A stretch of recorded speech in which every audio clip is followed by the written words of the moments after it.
Sam Ruddock, and you're listening to TLR. Hello, Sam. Hello.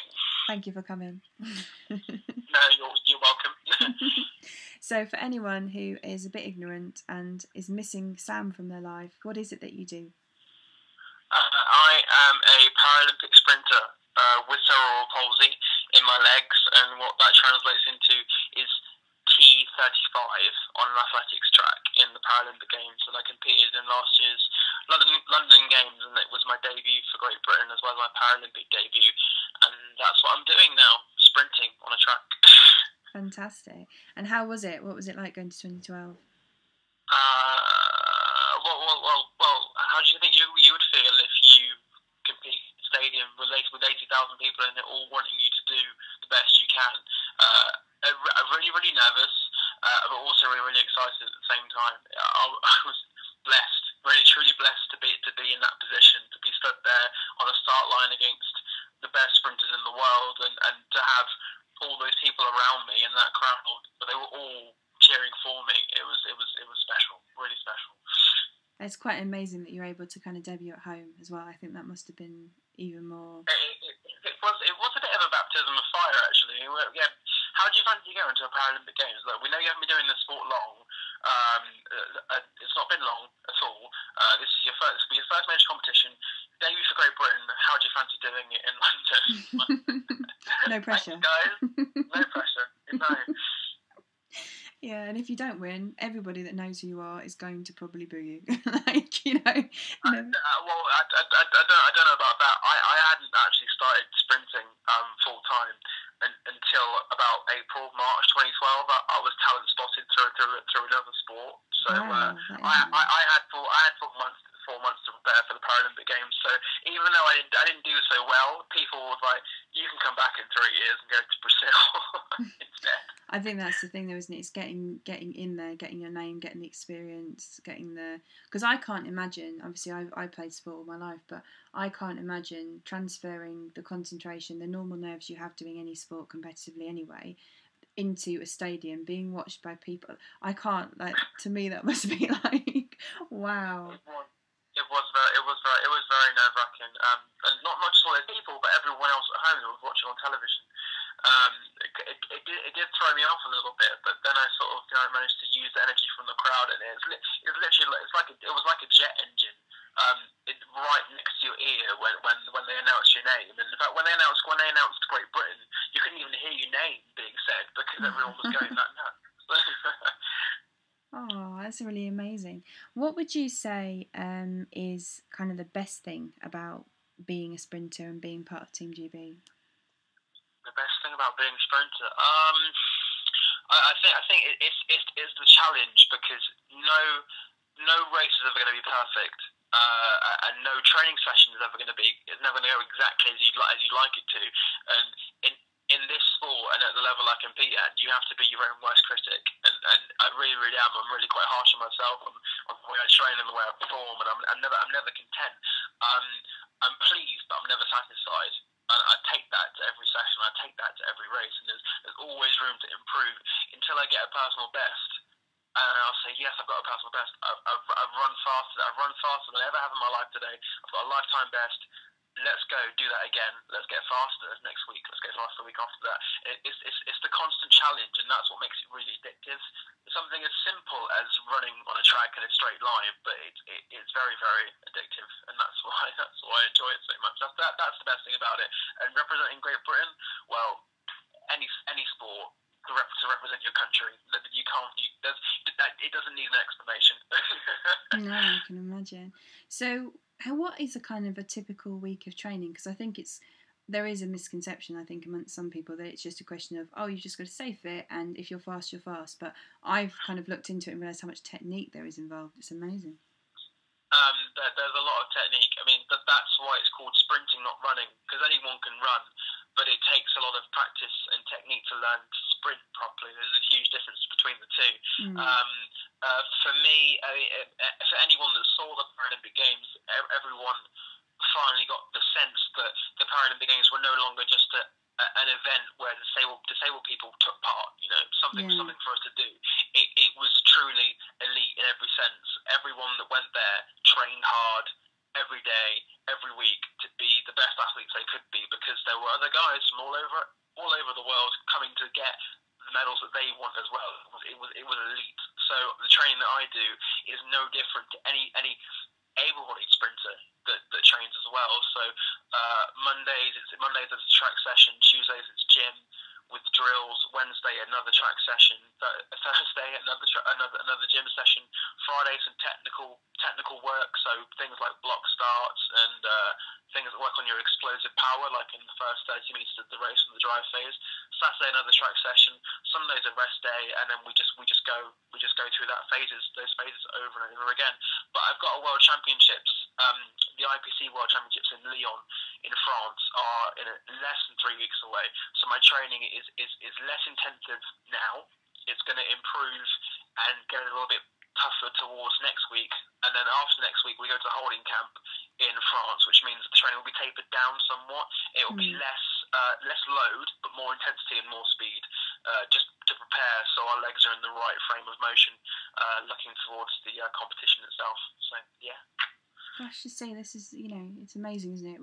When you don't know, do you? But you just think to yourself, wow. It's like... And every sport's different. Yeah, it really is. So with all that training, what kind of instantly springs to my mind is you must need the sponsorship really badly then, because obviously you can't do a full-time job and put in the same kind of hours. Yeah, it was really difficult. I mean, last year I graduated from Loughborough University. I got my degree, and also went to the games. But that support base of university, and the loans, the grants that came with it, and the loans, because I got grants, I got loans. It's an academic scholarship. So when that support and funding ended, I was sort of in a lurch. I wanted to go full time with athletics, but I wanted to use my degree. But I couldn't go full time in athletics because I needed to put a roof over my head. And the thing about Paralympic athletics is it's not exact. You're not making the same G's that Usain Bolt is making. Yeah, exactly. Yeah. So I think Johnny Peacock may come close in a couple of years when he has another gold medal to his name in Brazil. But for the vast majority of us, it's very much we train and we get funded by British Athletics, but don't command the same sort of sponsorship that an Olympian can command, for example. So yeah, I needed something to do, something to fund me, and fortunately enough, I found a job with the Youth Sport Trust as an athlete mentor.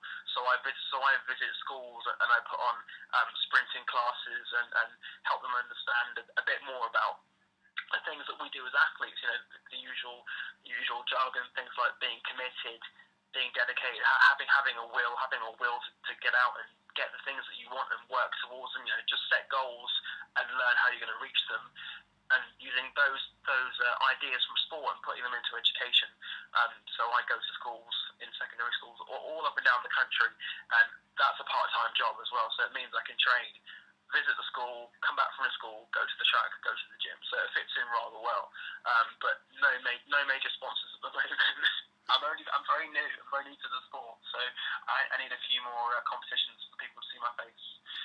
If anyone's listening who wants to give him some money, you can find him on Twitter. Don't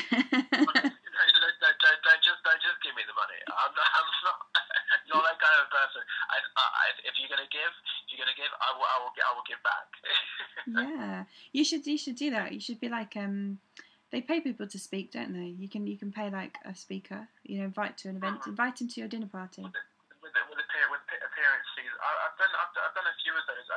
I'm really fortunate enough to have my own agent at the moment. So she's kind of on the hunt, shall we say? She's kind of looking out for me in terms of looking for speaking events, and actually she's gone into talks with Under Armour. I don't know if you've heard of them. They're a pretty huge company in America that are built with American football, which is the sport that I came from before going into sprinting. So that they sponsor, in this country they sponsor Tottenham Hotspur. They also sponsor Welsh Rugby Union, but she's talking to them to get them to be interested in me because of my American football background and how I've gone into sprinting. So that's a conversation that's being had. So she's trying to weave her magic, and we'll hope something comes from it. Yeah, well, we do. I think, I think it's definitely. I think that I've always believed that the Paralympics should be just as important as the Olympics, but I definitely felt 2012 was the first time that I've really properly sat down and watched both, and was just as I think I was probably as excited to watch Johnny Peacock run as I was to watch Usain Bolt or anybody else. I think it was it was really different. And it was really good. So things are changing. People did see that. They saw that there was no difference, and there may have been visual differences. Missing a leg. There are blind athletes. I think I remember walking in to the village for the first time and going to the food hall, and I looked around myself and I thought, oh my gosh, look at all these disabled people in this room. And I thought, it's such a stupid thing to say. You're at the Paralympic Games, so of course there are going to be disabled people in this room. But that was in the first week. And by the end of the second week, I ignored the prosthetic limbs. I ignored all the blind athletes. Those who so probably like me. I ignored all these disabilities, and I just saw them for the athletes that they were. Yeah. And that train of thought and that new sense of perception was what happened to everyone who watched the games. And it was honestly a part of it, but it was even more. It was life changing to see people see things in a different way. And that's not to completely blow the trumpet and say that the Paralympics changed everything. The Paralympics changed nothing. If anything, all it did was just raise awareness of disability and the sorts of things that disabled people in this country face, not just Paralympians, but the ordinary person who's in a wheelchair. That sort of thing. It made everyone more aware of the things that we have to deal with sometimes.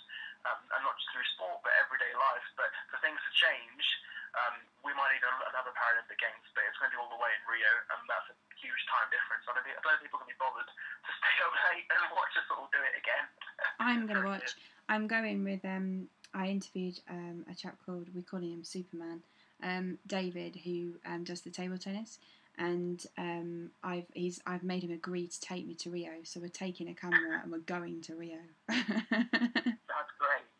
I'm going to be his table tennis side cheering woman, so I'm sure that's an official position. Just create yourself an occupation. Definitely, I want to go to Rio. I'm massively excited. I think. I know that certainly we're, as a company, we're going to get behind the Paralympics, and we've had some great interviews with. I see. I don't see it as Paralympians, Olympians. We've had some great athletes come on the show and like yourself and talk, and I think I think it's certainly something that everyone's really excited for. If you had to have a slogan on a t-shirt and wear it, what would it say and why? A slogan on a t-shirt. I'm gonna have to steal one. And it would be one of my idols. You know The Rock, Dwayne Johnson. I definitely do. I love The Rock. You know how he always says, "Just bring it." Yeah. That would be my slogan. Even though it kind of belongs to him and it's been used, I use it all the time. And yeah, it's great. It's 3 words and it rolls off the tongue. And and I used to watch him growing up all the time and thinking, God, this guy is so cool. And I actually sent him a tweet before the games asking if he could wish myself and all of Paralympics GB good luck on one of his Rock Talk sessions, and he was in London at the time, so he must have seen it, and he actually replied to me, and it made my life. Oh wow! Yeah. It was like it's like a 15, 14-year-old girl nowadays getting a retweet from like One Direction or something, or Justin Bieber. That's how I felt. Oh my God, The Rock just noticed me. This guy is my idol. I was in pieces. So yeah, and that attitude as well of just bring it. I don't care what the day has for me. I don't care what you've got for me, Mr. Sprinter. I don't care what you're going to say about me today. But just bring it wherever you've got, and I'll bring my A game as well. And that's the bit about it I really love, and I think he must believe it as well. Otherwise, he wouldn't be so hench. I mean, look at him. I know. He's quite a man, isn't he? I might have a bit of a man crush. No homo. I think everybody does. I think I always say you either want to be him or do him. It's like it's one or the other. He's that guy. He's definitely that. He just brings that element of kind of like, I don't know. He doesn't have to say anything, does he? He's an effective young man. So, what do you think would be, or kind of, what is the most crucial thing that you do say to kind of younger people? So, if there's anyone listening who's younger, what do you think is the kind of best piece of advice you can give to them? The same advice that my mum gave to me when I was growing up at school, and starting to become more conscious of the world around me, and when I was learning things, she said, question everything. And that doesn't necessarily mean you be rude to people or always say no, you're wrong, or I think the only way you're going to understand how something works and why something is the way it is to ask why.